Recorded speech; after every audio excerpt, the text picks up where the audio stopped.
জীবনে আমরা সব সময় প্রয়োজনের পেছনে ছুটতে ছুটতে নিজের ছোট ছোট ইচ্ছেগুলোকে পিছিয়ে দিই। ভাবি একদিন সময় হবে, একদিন টাকা হবে, একদিন নিজের জন্য কিছু করব, কিন্তু সেই একদিনটা যে কখন চলে আসে আমরা বুঝতেই পারি না। সময় চলে গেলে টাকা থাকলেও অনেক সময় সেই আগ্রহটা আর থাকে না। তাই সামর্থ্য অনুযায়ী নিজের ছোট্ট শখগুলোকে পূরণ করুন। পছন্দের একটা জিনিস কিনুন, কোথাও ঘুরতে যান বা নিজের ঘরটা মনের মতো সাজান, যেটা আপনাকে সত্যি আনন্দ দেয়।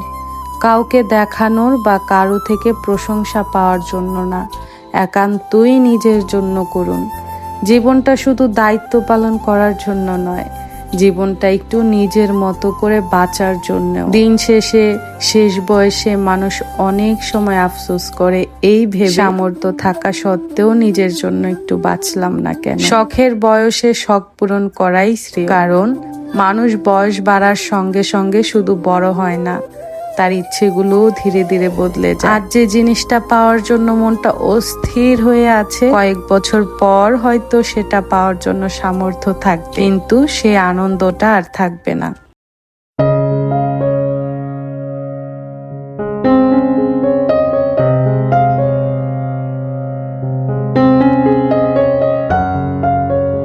হ্যালো এভরিওয়ান, আসসালামু আলাইকুম। Welcome back to my channel জান্নাত রাসেল টাইনি ওয়ার্ল্ড থেকে। আমি জান্নাত বলছি, নিজেকে উপস্থাপন করছি ঢাকা থেকে। নতুন একটি ভিডিওতে আপনাদের সবাইকে ওয়েলকাম করছি। আশা করছি সবাই ভালো আছেন, সুস্থ আছেন। আলহামদুলিল্লাহ, আমরাও ভালো আছি। RFL বাই ওয়ান থেকে সংসারের জন্য খুবই পছন্দের এবং প্রয়োজনীয় জিনিসপত্র কেনাকাটা করে নিয়ে আসছি, তাও আবার আমার প্রথম ইনকাম দিয়ে। ইউটিউব থেকে যে টাকাটা আমি পেয়েছি তার কিছু অংশ দিয়ে আজকে সবকিছু কেনাকাটা করেছি। নিজের টাকা দিয়ে সংসারের জন্য প্রয়োজনীয় বা পছন্দের জিনিস কেনাকাটা করার মধ্যে অন্যরকমই একটা শান্তি আছে, যেটা আসলে বলে বোঝানোর মতো না। প্রায় 2 মাস যাবতই গ্যাসের অনেক বেশি সমস্যা হচ্ছে, তো এখন কারেন্টের চুলার উপরই নির্ভরশীল। কারেন্টের চুলায় রান্না করতে হয়, তো কারেন্টের চুলায় রান্না করার জন্য আমি এই কড়াইগুলো নিয়েছি। রুটি ভাজার তাওয়ার হ্যান্ডেলটা ভেঙে গেছে, সেই জন্য নতুন আরেকটা আমি তাওয়া নিয়ে আসছি। এটা খুবই হেভি, মনে হয় 2-2.5 বছর ব্যবহার করতে পারবো, বাকিটা জানি না। তো এখানে আমি 4টা চায়ের কাপ নিয়েছি। এই চায়ের কাপগুলো ওর বাবাই পছন্দ করেছে। সংসার পাগলি নারীরা অন্য যাই হোক, এই সংসারের জিনিসের প্রতি কেন জানি বারবার আটকে যায়। যখনই কোনো নতুন জিনিস দেখি আমার ইচ্ছে হয় আবার ক্যাবিনেটে এগুলো থাকবে, আমি শুধু দেখব। অনেক দিনের ইচ্ছে ছিল ওই জুসের গ্লাসগুলো কেনার, তো আলহামদুলিল্লাহ আমি কিনে ফেলেছি। কেন জানি ইচ্ছে হয় সংসারের জন্য কেনাকাটা করলে মনটা শান্তি লাগবে, বা যখন একটু খারাপ লাগে সংসারের জন্য কেনাকাটা করলে আলহামদুলিল্লাহ মনটা খুশি হয়ে যায়। এই ছিল বাই ওয়ান থেকে আমার সংসারের জন্য প্রয়োজনীয় বা পছন্দের জিনিস কেনাকাটা। কেমন হয়েছে অবশ্যই কমেন্টস করে জানাবেন। তো এদিক দিয়ে হচ্ছে আগামীকাল সকালের জন্য রুটি বানিয়ে রাখছি। সকালবেলা রুটি বেলাবেলি আমার একদমই ভালো লাগে না। সকালের কাজের চাপ কমাতে আমি আগের দিনে অনেক কাজ সব সময় করে রাখি, যেন পরের দিন সকালটা আমার জন্য অনেক বেশি সুন্দর আর সহজ হয়। ভিডিওর শুরুতেই সবার কাছে লাইক চেয়ে নিচ্ছি, না হলে পরে সবাই ভুলে যাবেন, কেন জানি লাইক দিতে চান না। যারাই ভিডিওটি দেখছেন ছোট্ট করে একটি লাইক দিয়ে দিবেন, আর আপনাদের গুরুত্বপূর্ণ মতামত কমেন্ট বক্সে রেখে যাবেন। আমি সময় সুযোগ করে উত্তর দেওয়ার চেষ্টা করব। আর যারা নতুন আমার ভিডিওটি প্রথম দেখছেন, যদি আমার ভিডিওটি ভালো লেগে যায় অবশ্যই ছোট্ট চ্যানেলটি সাবস্ক্রাইব করে আমার এই ছোট্ট চ্যানেলের সঙ্গেই থাকবে। ইদানিং রান্না বান্নাটা আমি বিকেল দিক দিয়ে করার চেষ্টা করি। বিকেলবেলা রান্না করলে দেখা যায় পরের দিন দুপুর পর্যন্ত খাওয়া যায়, তো সকালবেলা একটা তাড়াহুড়া লেগে যায় আমার। সেই জন্য আমি বিকেলে একটু বেশি করে রান্না করি, যেন পরের দিন দুপুরটাও চালিয়ে দেওয়া যায়। তো এদিক দিয়ে হচ্ছে রাইস কুকারে ভাতটা বসিয়ে দিয়েছি। প্রথমেই ভাতের পানিটা আমি বলক আনিয়ে তারপর চালগুলো দিয়ে দেই। আর চাল সবসময় আমি আধা ঘন্টা 1 ঘন্টা ভিজিয়ে রাখি, সেক্ষেত্রে ভাতগুলো সাদা হয় আর ঝরঝরে হয়। এগুলো কিন্তু গ্রামের চাল, আমার শ্বশুর বাড়ি থেকে নিয়ে আসা। তো এক পাশে হচ্ছে কারেন্টের চুলায় রান্না করব, আর এক পাশে রাইস কুকারে ভাত হবে। 1 ঘন্টার মধ্যে রান্না বান্না ইনশাল্লাহ শেষ হয়ে যাবে। রান্না বান্নাটা তাড়াতাড়ি শেষ করার চেষ্টা করব, কারণ আজকে বাসায় কিছু বাজার করা হবে, সেই বাজারগুলো গুছাতে হবে, প্লাস রান্নাঘরটা একটু ডিপ ক্লিন করব। গ্রামের চালের ভাত একটা বলক আসলেই হয়ে যায়, ভাত রান্না করতেও বেশি সময় লাগে না। আর আমি রাইস কুকারে ভাত রান্না করলেও মাঠটা ফেলে দেই, মারসহ ভাত বাসার কেউই খেতে চায় না। তো যখনই ভাতটা একটু শক্ত শক্ত অবস্থায় থাকে তখনই মাঠটা গেলে ফেলি, তারপর রাইস কুকারে বসিয়ে রাখি। এভাবে ভাত রান্না করলেও রাইস কুকারের ভাত পরের দিন পর্যন্ত ঝরঝরে থাকে। আমার মতো কোন কোন আপুরা রাইস কুকারে ভাত রান্না করলেও ভাতের মার ফেলে দেন, অবশ্যই আজকের ভিডিওতে কমেন্টস করে জানাবেন।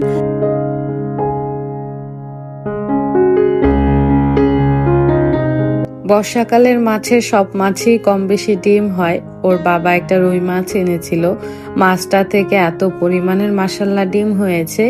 এই ডিম আমি 2 দিন রান্না করতে পারবো। তো ডিমগুলোকে আগে একটু লবণ, হলুদ আর 2টা লেবুর স্লাইস দিয়ে সেদ্ধ করে তারপর ঝুরি ঝুরি করে নিয়েছি। এখন হচ্ছে ডিমগুলো একটু ঝুরা ভুনা করে নিচ্ছি। এভাবে রান্না করলে আমার বাচ্চারা অনেক বেশি পছন্দ করে। সংসারে কাজের চাপে যতই ব্যস্ত থাকি না কেন, নিজের জন্য একটু হলেও সময় বের করতে হবে। তো রান্নার ফাঁকে আমি হচ্ছে মশলা পানিটা খেয়ে নিচ্ছি। আজকের ভিডিওটি রান্নাঘর থেকে শুরু করেছি, রান্নাঘরেই শেষ করব। আজকে রান্নাঘরে যা যা কাজ করব সবকিছু আপনাদের সঙ্গে শেয়ার করব, আপনাদেরকে নিয়েই কাজগুলো করব। তো রান্না অলরেডি শেষের পথে, শুধু পুঁইশাকটা রান্না করলেই হয়ে যাবে। পুঁইশাক আমি মসুরির ডাল, আলু আর মিষ্টি কুমড়া দিয়ে রান্না করছি, সঙ্গে কিছু চিংড়ি মাছও অ্যাড করেছি। এভাবে কে কে পুঁইশাক রান্না করে খান অবশ্যই জানাবেন। মাঝে মাঝে আমি এভাবে রান্না করি, ভালোই লাগে। একসাথে সব সবজি দিয়ে রান্না করলে খেতে তেমন একটা খারাপ লাগে। বাসায় যখনই বাজার আসে, ওর বাবা সবসময় বিকেলবেলা বাজার পাঠায় বা সন্ধ্যার দিক দিয়ে বাজার পাঠায়। এখন হচ্ছে রান্না বান্না শেষ করে বাজারগুলো গুছিয়ে ফেলবো। এখানে আমার 1 মাসের বাজার করা হয়েছে। গ্যাসের অভাবে এখন আর বাচ্চাদেরকে সন্ধ্যার নাস্তা তেমন করে বানিয়ে দেওয়া হয় না, সেই জন্য অনেক মুদি বাজারই এই মাসে রয়ে গেছে। তো অল্প অল্প যা যা প্রয়োজন ছিল সেইগুলোই আনিয়েছি। ইনশাল্লাহ ওদেরকে একটু একটু করে নাস্তা বানিয়ে দেওয়ার চেষ্টা করব। লাস্টবার ওর বাবা যখন নেপালে গিয়েছিল, আসার সময় আমার জন্য এই চা পাতাটাও নিয়ে আসছিল। এত বড় প্যাকেট, এখন পর্যন্ত খেয়ে শেষ করতে পারিনি। তো অবশিষ্ট যেটা ছিল সেটা আজকে জারে নিয়ে নিচ্ছি। তো দেখলাম একটা টেবিল চামচও দিয়েছে ওনারা। এই চা পাতাটা অনেক বেশি ভালো, এটার মধ্যে বিভিন্ন ধরনের মশলা আছে, আদা, দারচিনি, এলাচ, তেজপাতা, বিভিন্ন ধরনের মশলা দিয়ে চা পাতাটা তৈরি করা হয়েছে। তো যখনই আমার শরীরটা ব্যথা হয় তখনই আমি এই চা পাতা দিয়ে চা বানিয়ে খাই। এটা দিয়ে দুধ চা, রং চা, সব ধরনের চাই বানানো যায়। এত ভালো এই চায়ের পাতাটা। আমি যখন আপনাদের সঙ্গে ডায়েটের জন্য যে মশলা পানিটা আমি বানিয়ে খাই রেসিপিটা শেয়ার করেছিলাম, তখন একটা আপু জানতে চেয়েছিল মিষ্টি জিরা কি আমি যেন দেখিয়ে দেই। তো এটাই হচ্ছে মিষ্টি জিরা। আমরা সাধারণত যে চিকন জিরাটা খাই এটা হচ্ছে মোটা জিরা, অনেকে এটাকে গোয়ামুড়ি বলে, মিষ্টি জিরা বলে। তো আমি এটাকে মিষ্টি জিরাই নামে চিনি আর কি। তো সাধারণত চিকন জিরাটা একটু চিকন হয়, একটু ডার্ক কালারের হয়, আর এই গোয়ামুড়িটা বা এই মিষ্টি জিরাটা একটু মোটা ধরনের আর একটু সাদা সাদা টাইপের হয়। আশা করছি আপু বুঝতে পেরেছেন। আর এটা হচ্ছে আজওয়াইন বা লইন, যেটা বলে, রাঁধুনিও বলে। তো এই মশলাটা আমার শেষ হয়ে গেছে, শাশুড়ি আম্মাকে বলতে হবে আমার জন্য কিনে দিতে। এটা ঢাকায় পাচ্ছি না, আমাদের এলাকার বাজারে খুঁজে খুঁজে একদম তন্ন তন্ন করে ফেলেছি। এখন পর্যন্ত এই রাঁধুনি মশলাটা আমাদের এলাকার বাজারে পাওয়া যাচ্ছে না।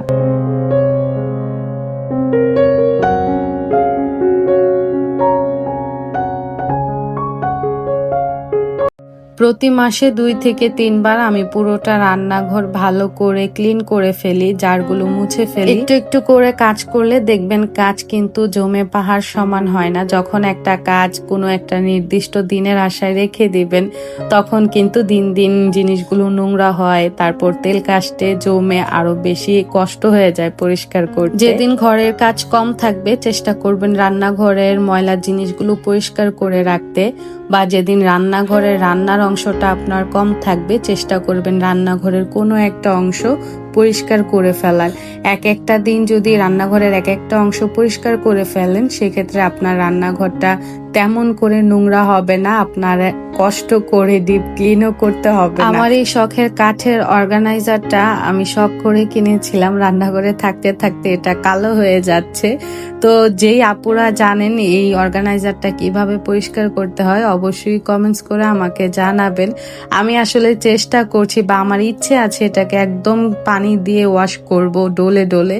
তো ভয়ে আছি যদি জিনিসটা নষ্ট হয়ে যায়, সেই জন্য আর কি করছি না।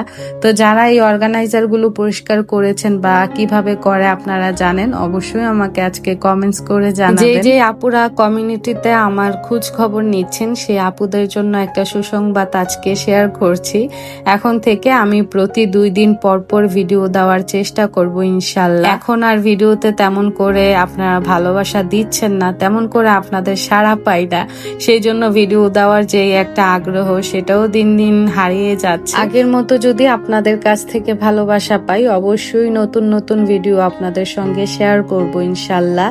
তো আপনারা বেশি বেশি করে আমার ভিডিওতে লাইক করবেন, শেয়ার করবেন। যে আপুরা আমার খোঁজ খবর নিচ্ছেন, আমার ভিডিওর অপেক্ষায় আছেন, সব আপুদের জন্য মন থেকে অনেক অনেক দোয়া এবং ভালোবাসা রইল। আর সবাইকে হার্ডলি রিকোয়েস্ট করব আমার ভিডিওতে একটি লাইক দিয়ে দিবেন, আর পারলে একটু শেয়ার করবেন। শেয়ার করলে ভিডিওগুলো একটু আপনাদের কাছে ভালোভাবে পৌঁছাবে। আর আমার বাচ্চারা ইদানিং তেমন করে নুডলসটা পছন্দ করে না, তারপরও আমি নুডলসটা সবসময় বাসায় রাখি, কারণ 5 মিনিটের মধ্যে এই নাস্তাটাই বাচ্চাদেরকে বানিয়ে দেওয়া যায়। যে মাসে বাচ্চাদেরকে ভাজা পোড়ার আইটেম বা নাস্তা পানির আইটেমটা বানিয়ে দেই, সেই মাসে কিন্তু তেলটা আমার অনেক বেশি লাগে। এখন তো গ্যাসের জন্য ওদেরকে নাস্তা বানিয়ে দিতে পারি না, তো 5 লিটারের তেলের বোতল আমার 2 মাস এখন যাচ্ছে। আর আমরা সবসময় সরিষার তেলের তরকারি খাই। 5 লিটার সরিষার তেল আমার 1.5 থেকে 2 মাস টেনে টুনে চলে যায়। তো যখনই বাচ্চাদেরকে একটু নাস্তা বানিয়ে দেওয়ার প্রবণতাটা বেড়ে যায়, তখন কিন্তু সংসারের বাজারের খরচটাও বেড়ে যায়। আর এখন তেমন করে বাসায় মেহমান আসে না, সেই জন্য মাসের যেই বাজারটা করা হয়, মাসও অনেক সময় পেরিয়ে যায়, জিনিসগুলো থেকে যায়। মাশাআল্লাহ, আলহামদুলিল্লাহ।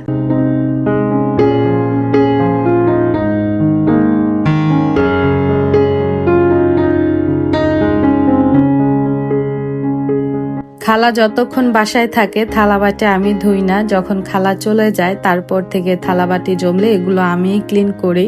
তো খালা থালাবাটি ধুয়ে রেখে গেছে, রান্নাঘরের কাজ শেষ, খালা চলে গেছে। সন্ধ্যার পর হচ্ছে আমি প্রতিদিন এই কাজগুলো করি। সারাদিনে আমার বাসায় বক্সের অনেক কাজ থাকে, দোকানে খাবার দাও, ওর বাবার জন্য খাবার পাঠানো, বাচ্চাদের টিফিন দেওয়া, এভাবে করে আমার প্রতিদিনই অনেক বক্স জমে যায়। তো যখনই সময় পাই বক্সগুলো আবার সুন্দর করে মুছে বক্স যেইখানে রাখি সেইখানে আমি রেখে। এলোমেলো কাজ যেমন আমার পছন্দ না, এলোমেলো ঘর বাড়ি রান্নাঘর সেটাও আমার পছন্দ না। আমার শরীর খারাপ থাকুক বা আমি অসুস্থ থাকি, আমার মন ভালো না থাকুক বা আমি যতই ব্যস্ত থাকি না কেন, মোট কথা আমি কোনো এলোমেলো জিনিস দেখতে পারি না। যখনই কোনো জিনিস এলোমেলো দেখি, সুন্দর মতো আবার জায়গার জিনিস জায়গায় গুছিয়ে রাখি।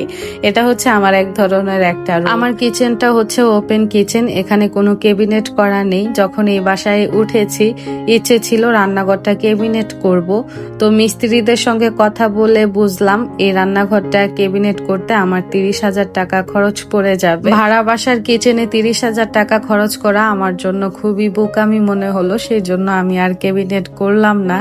ইচ্ছে আছে ভবিষ্যতে যদি বাংলাদেশে থাকি অবশ্যই কেবিনেট করব। আর যতদিনই বাংলাদেশে থাকবো আমরা এই বাসা থেকে অন্য কোথাও শিফট হব না। যতদিন ঢাকা থাকবো ততদিন এখানেই থাকবো, এই বাসাতেই থাকবো। তো এটা কিন্তু আমার নিজের বাসাই বলা যায়। এই বাসাতে যেই কাজটাই করব সেই কাজটার উসুল উঠিয়ে তারপর বাসা চেঞ্জ করব। সংসার করতে গেলে এমন কোনো জিনিস নেই যে এটা প্রয়োজন হয় না। যেই কাজটাই করতে যাই কোনো না কোনো জিনিস অবশ্যই প্রয়োজন হয়। তো আমার রান্নাঘরের প্রতিদিন যে জিনিসগুলো প্রয়োজন হয় সেই জিনিসগুলো কিছু নিচের অংশে রেখেছি। আর ইচ্ছে ছিল এই নিচের অংশটায় পর্দা দিব, আমি পর্দা বানিয়েছিও, কিন্তু পর্দাটা আমি ফিট করতে পারছি না, অনেক বেশি ঝুলন্ত হয়ে গেছে। তো কি আর করার, এখন এভাবেই রেখে দিয়েছি। প্রতিটা কিচেন থেকেই যেহেতু খাবার তৈরি করা হয়, সেই ক্ষেত্রে কিন্তু কিচেনটাই সবসময় পরিষ্কার পরিচ্ছন্ন রাখতে হয়। বেশিরভাগ রোগ জীবাণু কিন্তু খাবার থেকেই ছড়িয়ে থাকে, সেই জন্য প্রতিটা গৃহিণীর উচিত রান্না শেষে চুলাটা পরিষ্কার করে রাখার, রান্নাঘরের আনাচে কানাচে প্রতি সপ্তাহে একদিন হলেও ডিপ ক্লিন করার। অনেক রান্নাঘর আমি দেখেছি, রান্নাঘর দেখলেই বমি আসে, কোনো জিনিস ধরবো দূরের কথা, যে জিনিসটাই ধরা হয় সেই জিনিসটাই এত পরিমাণের তেল কাস্টে। তো আমি বলবো প্রতিটা গৃহিণীরই নিজের শরীরের মতো রান্নাঘরের যত্ন করার জরুরি, যদি বাচ্চাদের স্বাস্থ্যের কথা চিন্তা করা হয়। তো যাই হোক, এখন হচ্ছে থালাবাটিগুলো ক্লিন করে নিচ্ছি। আমি যে শরবত বা জুসটা বানিয়েছি এটা হচ্ছে আমার রাতের ডিনার। এটা আমি আনারস, তারপর হচ্ছে কাঁচা হলুদ, কাঁচা আদা, দারচিনি আর হচ্ছে জিরার গুঁড়া দিয়ে জুস করে নিয়েছি। এটাই হবে আজকে আমার রাতের শেষ খাবার।